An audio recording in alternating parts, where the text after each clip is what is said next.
So you are not aware of the way that you come across to other people, and that could be for a number of reasons. But I'm just getting that, like, I don't know, you may view yourself as, like, I don't know, like, I was getting clumsy, or I was also hearing foolish. You shouldn't feel that way. I think that although your self concept has improved drastically, that has nothing to do with, like just because the way that you view yourself has evolved. It's just that, like, the way that you believe other people to view you has not changed. So you may still be under the impression that people are, like, viewing you within the lens of, like, individuals from your past, or, like, people from your past may have made it seem that people see you in a certain light. But I'm getting that, like, the individuals that you deal with now and that, like, you interact with in any way now, they don't see you that way. Like, they don't see you that way at all. And also, it was, like, inaccurate. For some of you guys, it was accurate, but that doesn't mean it needed to define you. Some of you could have done, like, things like where, oh, you'd make one mistake or do something and then you, like, have that label forever, when in reality your identity should be formed based on, like, consistent behaviors and stuff like that. But it was almost like you made one mistake and then you're forever labeled as this thing. And so, and this could apply to, like, I don't know why I was hearing, like, fat boy, so I'm sorry. Like, if you're, like, family when you were a kid would call you something like that, or, like, call you out of your name in regards to some sort of, like, physical attribute or whatever, and then, you were only like that for, like, a couple years of your life, but for some reason it stuck with you forever or whatever. Or even if you were like that for, many decades of your life or whatever, but you still aren't that way anymore. It's like you still have this perception that people still tie you to that identity of, like, oh. So I guess the easiest way to apply this could be, like, weight, because, that's, whatever. So say, yeah, you were, like, heavier for, like, 20 years, and then maybe you, like, lost weight and got fit, and you, like, look completely different, but, like, so people you knew from your past could still see you as someone, like, they have this, like, like, in the file cabinet of, like, how they categorize you, it's like you're still in that category of someone who used to be fat to them. You know what I mean? And then so you kind of, like, may register the new people that you meet as, like, oh, they know that I used to be fat, or, like, they're thinking of that, but they're not. And this is a really, like, again, this is just an example. Like, please apply this to anything, but it would take too long to name every example that's coming up in my mind, because it's like thousands of things. I would just say, for context too, almost everything that I say is like an infinite entendre or whatever. Like, you can really interpret it however you want to, but you have to hold responsibility for the way that you choose to, like, interpret whatever I say, basically. Oh, also, I started posting more regularly on my YouTube, but I linked it in my bio on this account. I'll, like, write the channel name in the description for this video too. Oh, okay, so anyway, but yeah, so you may perceive people to, like, categorize you or have you associated with a certain amalgamation of, like, adjectives, adverbs, whatever, proper names, whatever. Okay? So if you view it as, like, there's this, like, pool of words over here that you think people are, like the first things that people like come to their minds when they think of you, and in reality they don't think any of those things whatsoever. Like, there's a whole different collection of, like, words that people attribute to you that you may not even, like, think of. Like, I think that you may think that people are, I don't know, you may be surprised to know that there are people in your life right now who see you for who you truly are and have more empathy, like genuine empathy for you.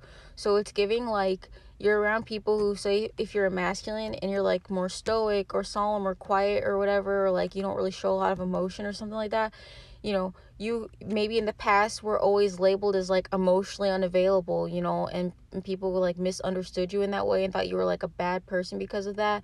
And then now you're around people who are like, oh, they would see it as, like, instead of saying that you were emotionally unavailable or unapproachable, then they would be like, oh, he's just, like, really thoughtful, and he's, like, always thinking about stuff deeply in his mind or whatever. He just likes, he's very cerebral. You know what I mean? Like, they're thinking of you as, like, oh, he's not standoffish, he's just, like, and intellectual and is like always thinking about stuff and like assessing the situation, and then they like trust you because of that, you know.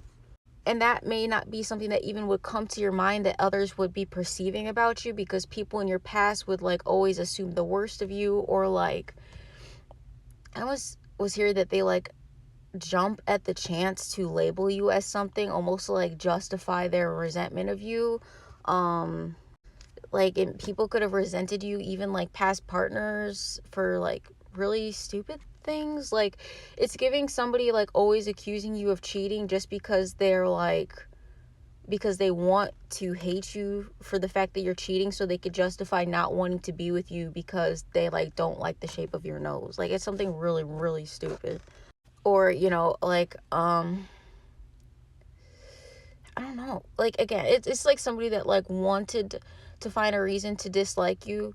I don't know. Like, that mindset is always hard to get in for me, because I don't like really understand people like that. But I know it's a thing to where like even your parents, like if you're a girl and your mom like was jealous of you for something, or like even thought that you were in competition with her for your dad's like affection or feelings or something weird like that, and like then they would try to like hyper fixate on any imperfection that you potentially had, just so that that's like weird. Yeah, if your mom was literally jealous of like your dad being so like kind to you or something, if that was the case, or if you had like a weird dad, because you know some people definitely do, but like it's giving like someone who would like make you feel like you were a piece of shit your whole life because you got a B minus, and they made you feel like you were gonna be a failure, and like that you were gonna be like, you know, you were gonna have a teen pregnancy and everything like that because you got a B minus. And like maybe that, and like maybe there was like a big blow up over you getting a B minus, and it was such a big deal, and the reason the reactions and stuff like that were so severe and extreme were because there was like the underlying like desire to find something to, again, like resent you for or demonize you for. Okay. And so you may be just like accustomed to, and you may have like sort of accepted it, and that's why you expect it to, for people to sort of like assess you based on very superficial aspects of your character.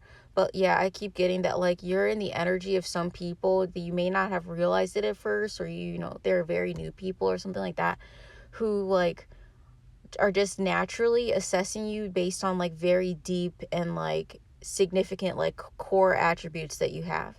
Like, instead of just assuming that, you know, you're standoffish, again, they're like, oh, you know, they just have a lot on their mind. It's never immediately thinking, oh, you're mad or you don't want people to talk to you. They're just like, oh, there's just like maybe they're going through something. And I don't think that you're used to people just immediately having like automatic compassion for you. It may be the sort of thing that you don't necessarily like trust, or like maybe makes you feel uncomfortable. Like, if, especially if you're a masculine, okay, if it's something to where like you're not used to people giving you so much compassion, it could just be one person too, but like genuine empathy for your like real feelings, to the point where like first you doubt them and you're like, I don't trust this, what do they want from me, this is like a psyop or whatever. And then like as it is maintained consistently and that person is like earning your trust, it's like you realize that their words, they mean what they say. And then when they start to like say really nice or compassionate things to you, you feel like you're gonna like tear up. You need to just like let yourself cry.